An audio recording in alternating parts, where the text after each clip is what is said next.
தீய சக்திகளுக்கு தெரியும் உங்களை நீங்கள் அவ்வப்பொழுது என்னது இந்த லாலா மாதிரி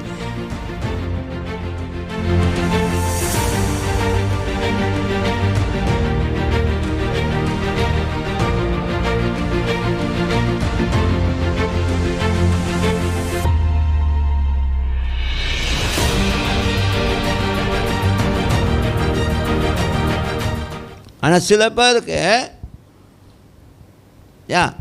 தீய சக்திகளுக்கு தெரியும் உங்களை நீங்கள் அவ்வப்பொழுது என்னது அந்த லாலா மாதிரி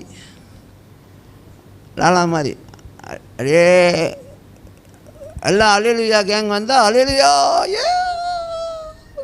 ஓகே ஸ்ட்ராங்காக இருக்காங்களா. ஆனால் தனியாக இருந்தால் அங்கிட்டு ஒரு தான் இப்பெல்லாம் குணமடைய வாய்ப்பே இல்லை. பாருங்களேன், இது அப்படியே லைஃப் லாங் நீங்கள் மருந்து எடுத்து தான் ஆகணும். சுகருக்கெல்லாம் விடுதலே இல்லை, நீங்கள் குணமடைய முடியாது அப்படின்னோடனே அப்படியே லாலாம் சாஞ்சிடும் இந்த பக்கம் பிஷ்ஷுன்னு போச்சுடா அப்படின்னு. யார் சொன்னால் சுகருக்கு விடுதலை இல்லைன்னு சொல்லி? டயபெட்டிக்லேருந்து நீங்கள் குணமடைய முடியாது யார் சொன்னால்? இன்றைக்கி மருத்துவமே சொல்லுது நீங்கள் விடுதலை அதுலேருந்து குணமடைய முடியும்னு மருத்துவமே சொல்லுது. அப்போ நம்ம தகப்பன் எப்படிப்பட்டவர்? அவர் சொன்னால் நடக்க மாட்டாத கதை. டாக்டர் சொன்னால் மட்டும் தான் நம்புவீங்களா? டாக்டர் சொல்கிறாரு அடுத்த dari bulan depan you tak payah ambil 1 biji, you ambil setengah saja sebab you punya sekarang gula sudah balance. Okey, bagus.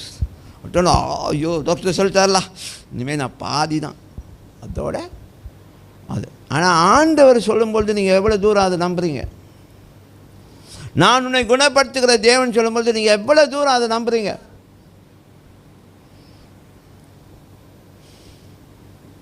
மருந்து சாப்பிடும்பொழுது கூட மருந்து சாப்பிடாதீங்கன்னு சொல்ல, மருந்து சாப்பிடும்பொழுது கொடுங்க, ஆண்டவரே இதை ஆசீர்வதித்து இதிலேருந்து வியாதியை விலக்கி என்னது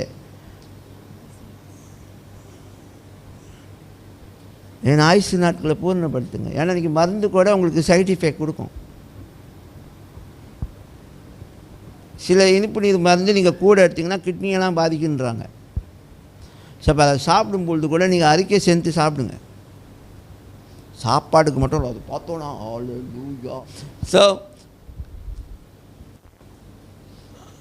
நீங்கள் மருந்து சாப்பிட்டா கூட அதை எடுத்து சொல்லுங்கள், இந்த மருந்து சாப்பிட்றதுனால நான் நன்மை தான் பெறுவேன், அதனால் நான் தீமை பெற மாட்டேன்.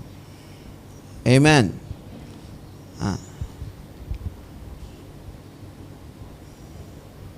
நம்புங்கோ நம்புங்கோ நம்புங்கோ நம்புங்கோ.